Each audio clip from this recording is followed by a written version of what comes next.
Let's dive further in the bhakti of Krishna, the Supreme Personality of Godhead, Krishna. Krishna is always full with six opulences, namely complete wealth, complete strength, complete fame, complete knowledge, complete beauty, and complete renunciation. The Lord appears in different, complete, eternal forms of incarnation. The conditioned soul has immense opportunity to hear about the transcendental activities of the Lord in his different incarnations. In the Bhagavad Gita, it is said, Janma Karmacha Me Divyam. The pastimes and activities of the Lord are not material, they are beyond the material conception. And the conditioned soul can benefit by hearing such uncommon activities. Hearing is an opportunity to associate with the Lord. To hear his activities is to evolve one's transcendental nature simply by hearing. The conditioned soul has a natural aptitude to hear something about other conditioned souls in the form of fiction, drama, and novel. That inclination to hear something about others may be utilized in hearing the pastimes of the Lord. Then one can immediately evolve his transcendental nature. Krishna's pastimes are not only beautiful, they are also very pleasing to the mind.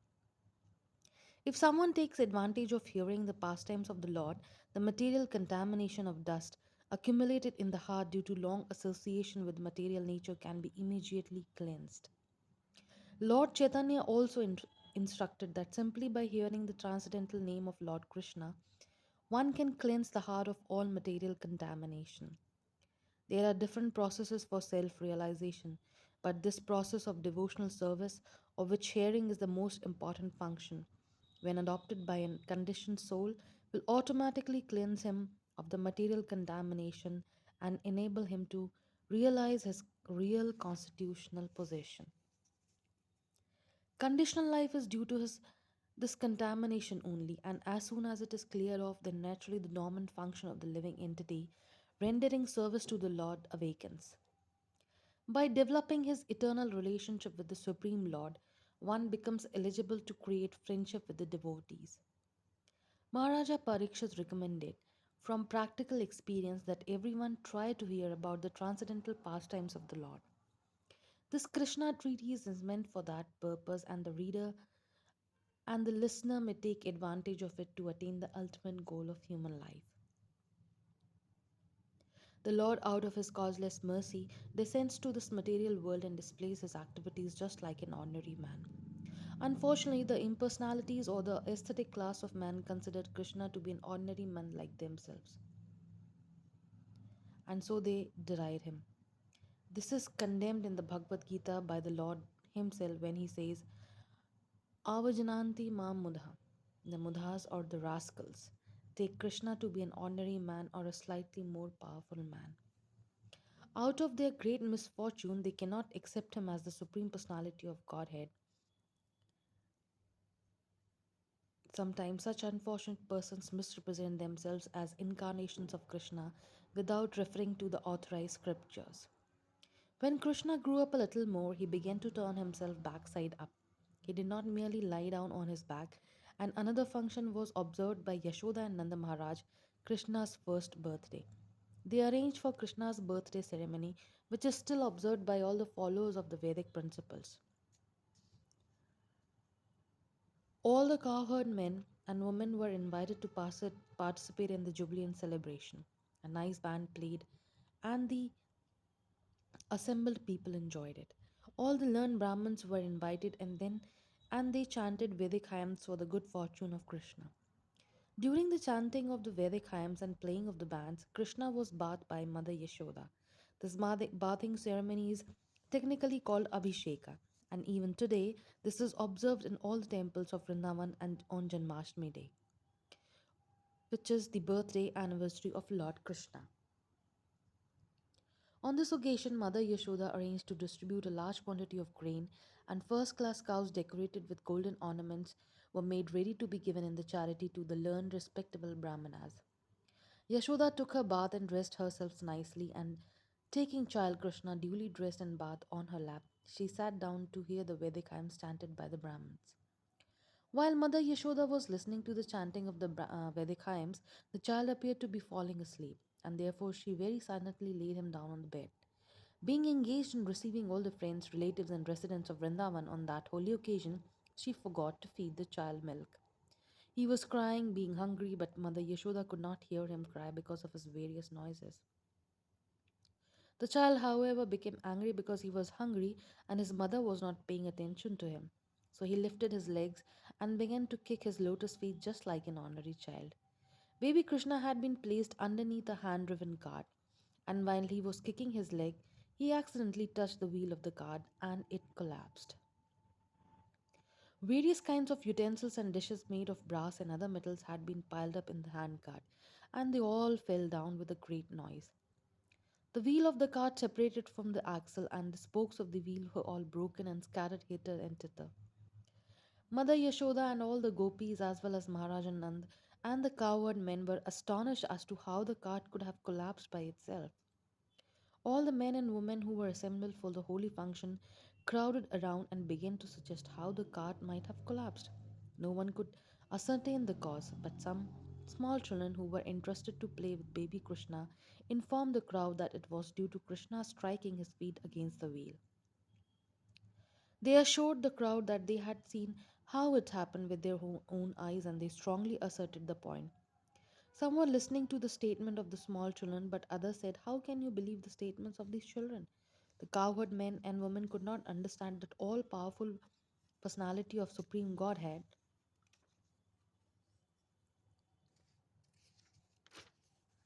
was lying there as a baby and that he could do anything, both the possible and impossible were in his power. While the discussion was going on, baby Krishna cried. Without remonstration, Mother Yashoda picked the child up on her lap and called the learned Brahmanas to chant holy Vedic hymns to counteract the evil spirits. At the same time, she allowed the baby to suck her breast. If a child sucks the mother breast nicely, it is to be understood that he is out of all danger. After this, all the stronger cowherd men put the broken cart in order, and all the scattered things were set up nicely as before. The Brahmanas thereafter began to offer oblations to the sacrificial fire with yogurt, butter, kosher grass, and water. They worshipped the Supreme Personality of Godhead for the good fortune of the child. The Brahmanas who were present at that time were all qualified because they were not envious. They never indulged in untruthfulness. They were never proud. They were non-violent, and they never claimed any false prestige. They were all bona fide Brahmanas, and there were no reason to think that their blessings would be useless. With firm faith in the qualified Brahmanas, Nanda Maharaj took his child on his lap and bathed him with the water mixed with various herbs, while the Brahmanas chanted hymns from the Rig Veda, Yajur Veda, and Sam Vedas. It is said that without being a qualified Brahmana, one should not read the mantras of the Vedas. Here is the proof that the Brahmanas were qualified with all the Brahminical symptoms.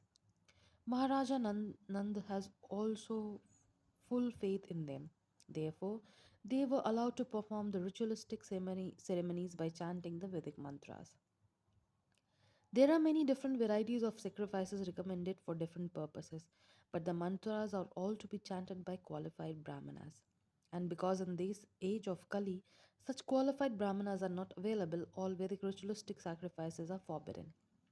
Sri Chaitanya Mahaprabhu has therefore recommended only one kind of sacrifice in this age, namely the Sankirtan Yagna, or chanting the Mahamantra Hare Krishna, Krishna Krishna Hare Hare, Hare Rama, Rama Rama Hare Hare. As the Brahmanas chanted the Vedic hymns and performed these ritualistic ceremonies for the second time, Nanda Maharaj again gave them huge quantities of grain and many cows. All the cows which were given in charity were covered with nice gold embroidered garments, and their horns were bedecked with golden rings. Their hoofs were covered with silver plate, and they wore garlands of flowers. He gave so many cows just for the welfare of his wonderful child, and the Brahmanas in return bestowed their heartfelt blessings. And the blessings offered by the able Brahmanas were never to be baffled. One day, shortly after the ceremony, when Mother Yashoda was patting her baby on her lap, the baby felt too heavy, and being unable to carry him, she unwillingly placed him on the ground. After a while, she became engaged in household affairs. At that time, a servant of Kansa known as Trinavarta, as instructed by Kansa, appeared here in the shape of a whirlwind. He picked the child up on his shoulder and raised a great dust storm all over the Vrindavan, covering everyone's eye. Within a few moments, the whole area of Vrindavan became so densely dark that no one could see him or anyone else. During this great catastrophe, Mother Yashoda could not see her baby, who had been taken away by the whirlwind, and she began to cry very piteously. She fell down on the ground exactly like a cow who has just lost her calf. When Mother Yashoda was so piteously crying, all the cowherd women immediately came and began to look for the baby, but they were disappointed and could not find him. The Trinavarta demon went high into the sky with baby Krishna on his shoulder, but the baby assumed such a weight that suddenly he could not go any further and he had to stop his whirlwind activities. Baby Krishna made himself heavy and began to weigh down the demon, catching hold of his neck. Trinavarta felt the baby to be as heavy as big mountain, and he tried to get out of his clutches, but he was unable to do so, and his eyes popped out from their sockets. Crying very fiercely, he fell down to the ground of Vrindavan and died. The demon fell exactly like Tripur Asura, who was pierced by the arrow of Lord Shiva. Trinavarta hit a stone slab and his limbs were smashed. His body became visible to all the inhabitants of the Vrindavan. When the gopis saw the demon killed and child Krishna were happily playing on his body, they immediately picked Krishna up with great affection. The cowherd men and women became very happy to get back their beloved Krishna child. At that time, they began to talk about how wonderful it was that the demon had taken away the child to devour him, but could not do so. Instead, he fell down dead. Some of them supported the situation. This is proper because those who are too sinful die from their sinful reactions. And child Krishna is pious. Therefore, he is safe from all kinds of fearful situations.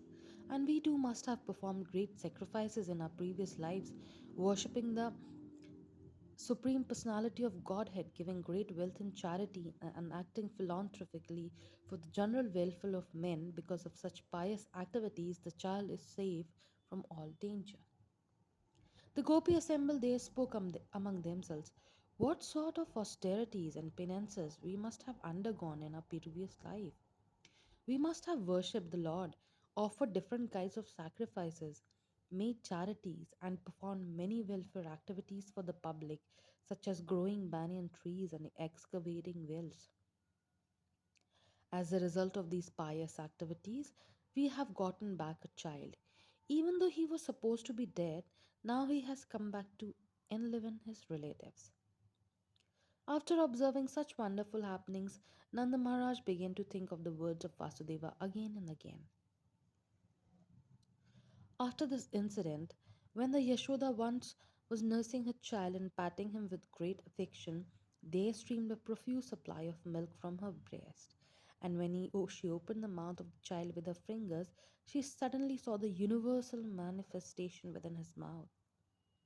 She saw within the mouth of Krishna the whole sky, including the luminaries, stars in all directions, the sun, moon, fire, air, seas, islands, mountains, rivers, forests, and all other movable and immovable entities.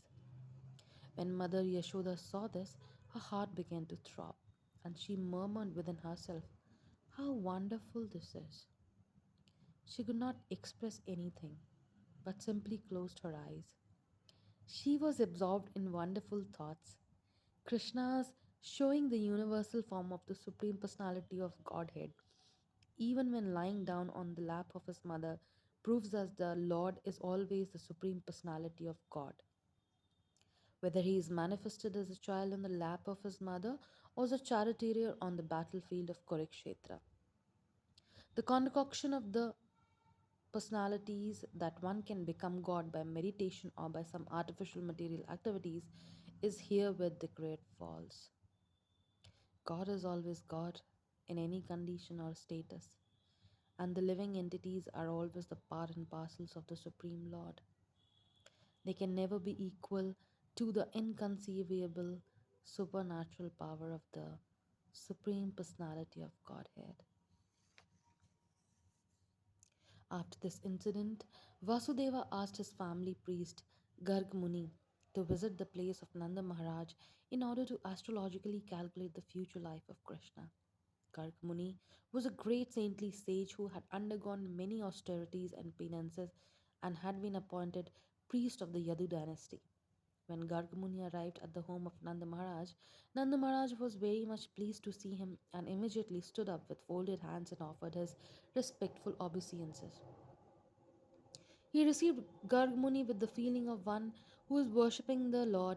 He offered him a nice sitting place, and when he sat down, Nanda Maharaj offered him a warm reception. Addressing him very politely, he said, "My dear Brahmana, your appearance in a householder's place is only to enlighten. We are always engaged in household duties and are forgetting our real duty of self realization. Your coming to our house is to give us some enlightenment about spiritual life. You have no other purpose in visiting householders. Actually, a saintly person or a brahmana has no business visiting householders who are always busy in the matter of dollars and cents. The only reason saintly person and brahmanas go to the place of a householder is to enlighten him. If it is asked, why don't the householders go to a saintly person or a brahmana for enlightenment? The answer is that householders are very poor. Generally, householders think that engaging in family affairs is their prime duty and that self realization or enlightenment as spiritual knowledge is secondary. Out of compassion, only saintly persons and brahmanas go to the householders' homes. Nanda Maharaj addressed Garg Muni as one of the great authorities in astrological science. The foretellings of astrological signs, such as the occurrence of solar or lunar eclipses, are wonderful calculation, and by this particular science, a person can understand the future very clearly. Garg Muni was proficient in this knowledge. By his knowledge, one can also understand what his previous activities were that are causing him to enjoy or suffer in his life. Nanda Maharaj also addressed Garg Muni as the best of the Brahmanas. A Brahmana is one who is expert in the knowledge of the Supreme. Without knowledge of the Supreme Absolute, one cannot be recognized as a Brahmana. The exact word used in the connection is Brahma Vidam, which means those who know the Supreme very well.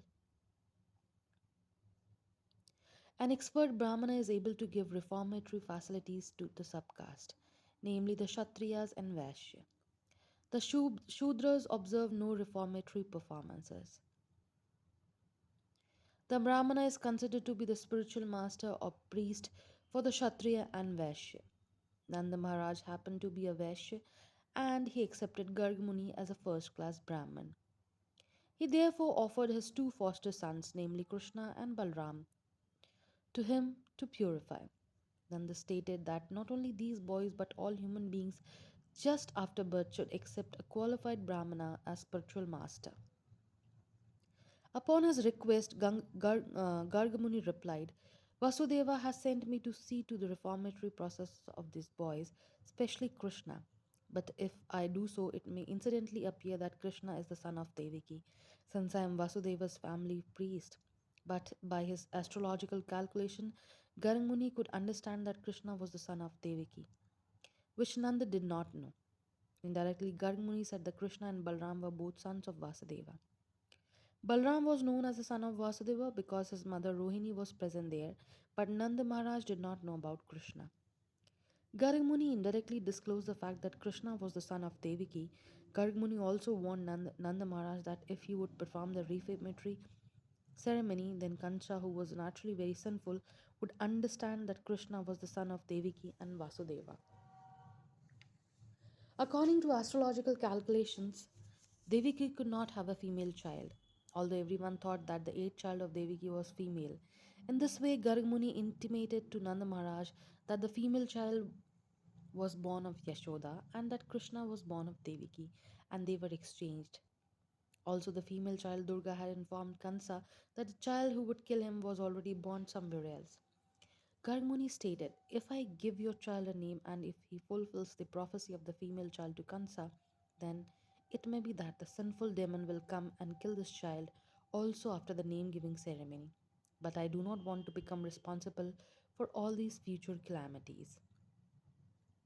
On hearing the words of Garg Muni, Nanda Maharaj said, "If there is such danger, then it is better not to plan any gorgeous name giving ceremony. It would be better for you to simply chant the Vedic hymns and perform the purificatory process.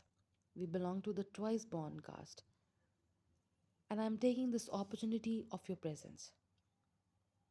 So please perform the name giving ceremony without external pomp." Nanda Maharaj wanted to keep the name giving ceremony a secret and yet take advantage of Garg Muni's performing the ceremony. When Garg Muni was so eagerly requested by Nanda Maharaj, he performed the name giving ceremony as secretly as possible in the cow shed of Nanda Maharaj. He informed that the son of Rohini would be very pleasing to his family members and relatives and therefore would be called Rama. In the future, he would be extraordinarily strong and therefore would be called Baldeva. Garg Muni said further, because your family and the family of the Yadus are so intimately connected and attracted, his name will also be Sankarshana.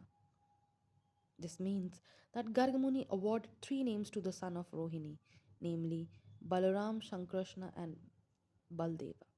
But he carefully did not disclose the fact that Balram had also appeared in the womb of Devaki and was subsequently transferred to the womb of Rohini. Krishna and Balram are real brothers, being originally sons of Devaki. Garg Muni then informed Nanda Maharaj, "As far as your son is concerned, this child has taken different bodily complexions in different yugas. First of all, he assumed the color white, then the color red, and then the color yellow. And now he has assumed the color black. Besides that, he was formerly the son of Vasudeva, therefore his name should be Vasudeva as well as Krishna. Some people will call him Krishna and some will call him many other names and activities due to his different pastimes." He further hinted that his son would also be called Giridhari because of his uncommon pastime of lifting Govardhana hill. Since Garg Muni was an astrologer, he could understand everything past and future, and thus he said, "I know everything about his activities in names, but others do not. This child will be very pleasing to all the cowherd men and cows. Being very popular in Vrindavan, he will be the cause of all good fortune for you. Because of his presence, you will overcome all kinds of material calamities despite opposing elements." He continued to say, "My dear king of Vraja, in his previous births, this child many times protected righteous persons from the hands of rogues and thieves whenever there was political disruption. Your child is so powerful that anyone who will become a devotee of your boy will never be troubled by enemies. Just as demigods are always protected by Lord Vishnu, the devotees of your child will always be protected by Narayana, the Supreme Personality of Godhead. This child will grow in power, beauty, opulence, and everything on the level of Narayana. Therefore, I would advise that you protect him very carefully so that he may grow without disturbance."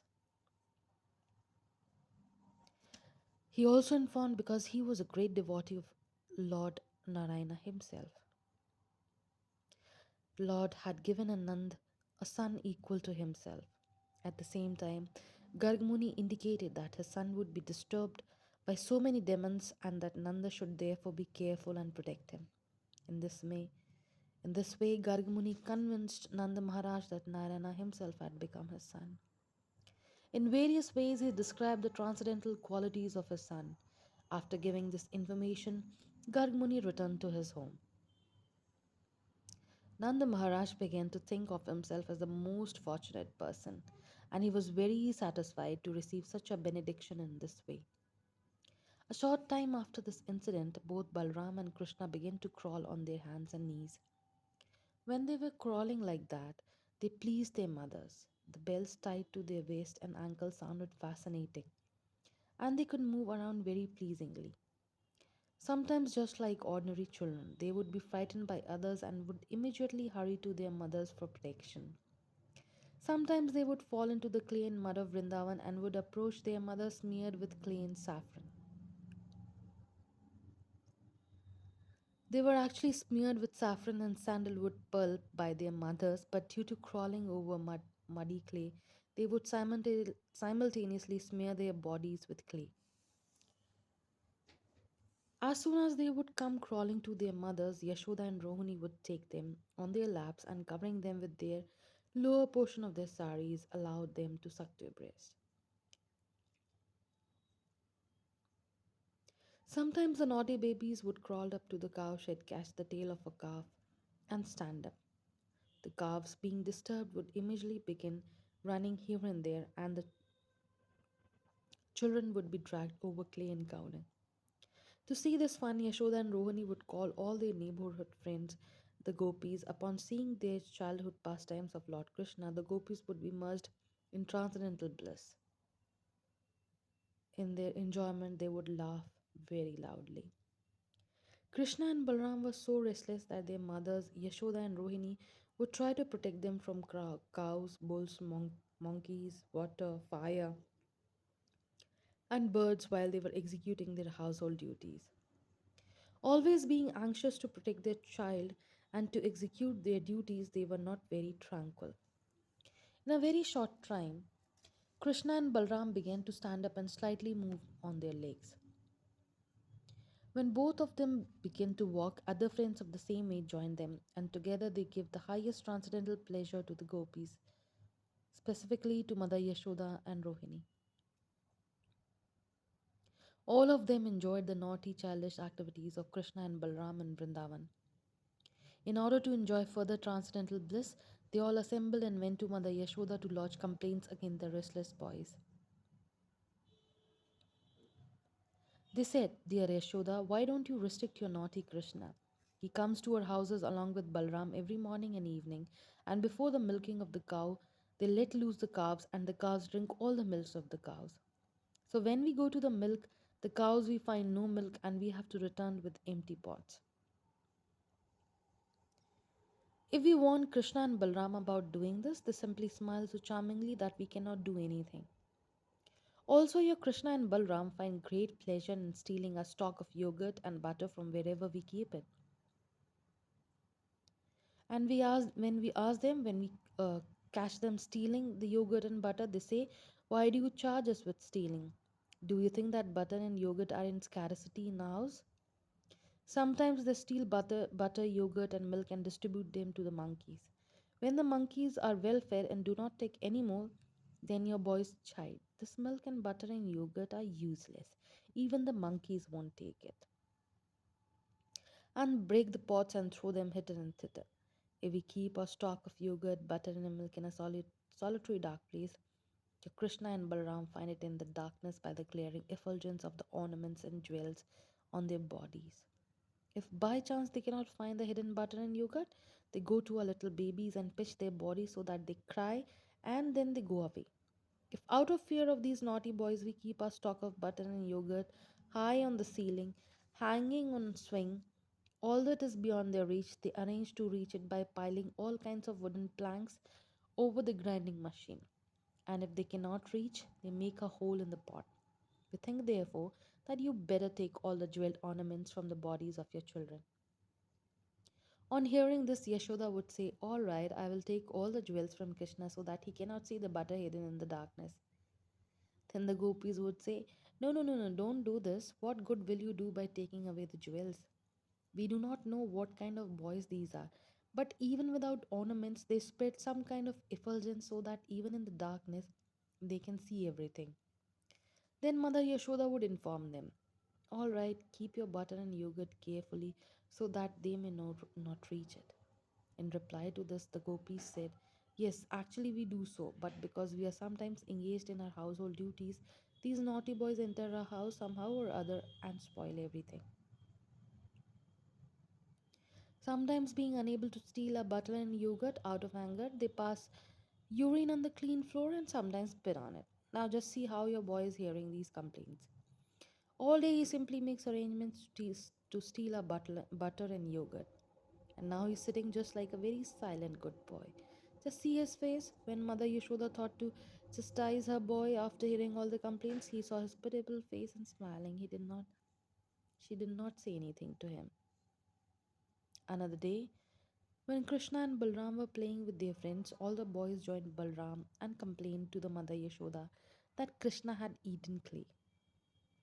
On hearing this, Mother Yashoda caught hold of Krishna's hand and said, "My dear Krishna, why have you eaten earth in a solitary place? Just see, all your friends, including Balrama, are complaining about you." Being afraid of his mother, Krishna replied, "My dear mother, all these boys, including my elder brother Balram, are speaking lies against me. I have never eaten any clay. My elder brother Balram, while playing with me today, became angry and therefore he has joined with other boys to complain against me. They have all combined together to complain, so you will be angry. And if you think they are truthful, then you can look within my mouth to see whether I have eaten clay or not." His mother replied, "All right, if you have actually not eaten any clay, then just open your mouth, I shall see." When the Lord Krishna was so ordered by his mother, he immediately opened his mouth, just like an ordinary boy. Then Mother Yashoda saw within that mouth the complete opulence of creation. She saw the entire outer space in all directions: mountains, islands, oceans, seas, plants, air, fire, moon, and stars. Along with the moon and the stars, she also saw all the elements: water, sky, and the extensive ethereal existence, along with the total ego and its products, namely the senses, the controllers of the senses, all the demigods and the objects of the senses like sound and smell.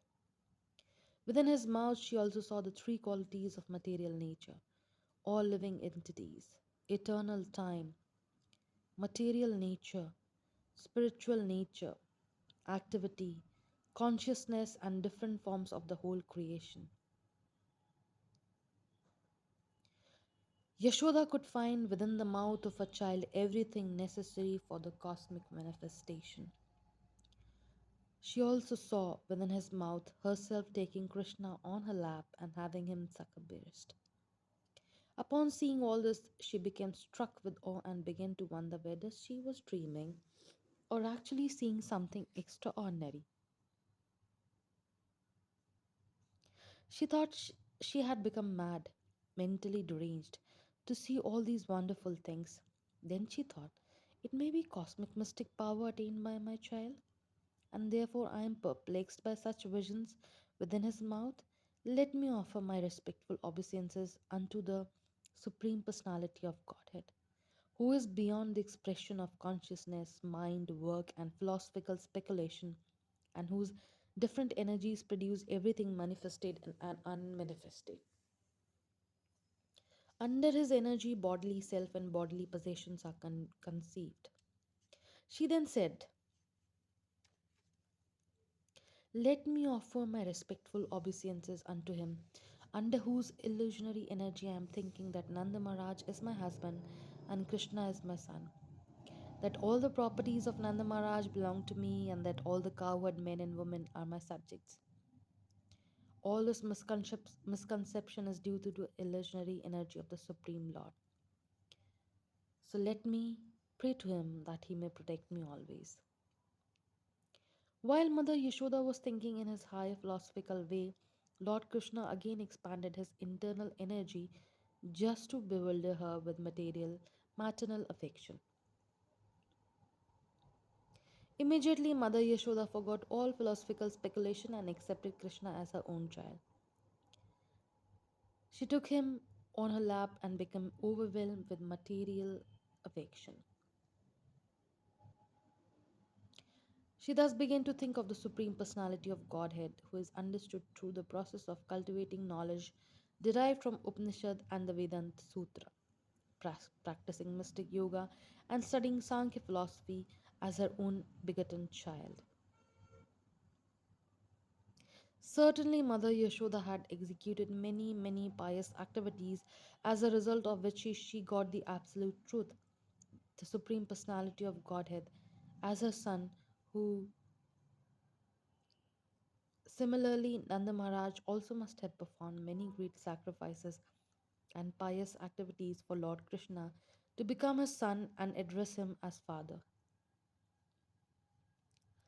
But it is surprising that Vasudeva and Devaki did not enjoy the transcendental bliss of Krishna's childhood pastimes, although Krishna was their real son.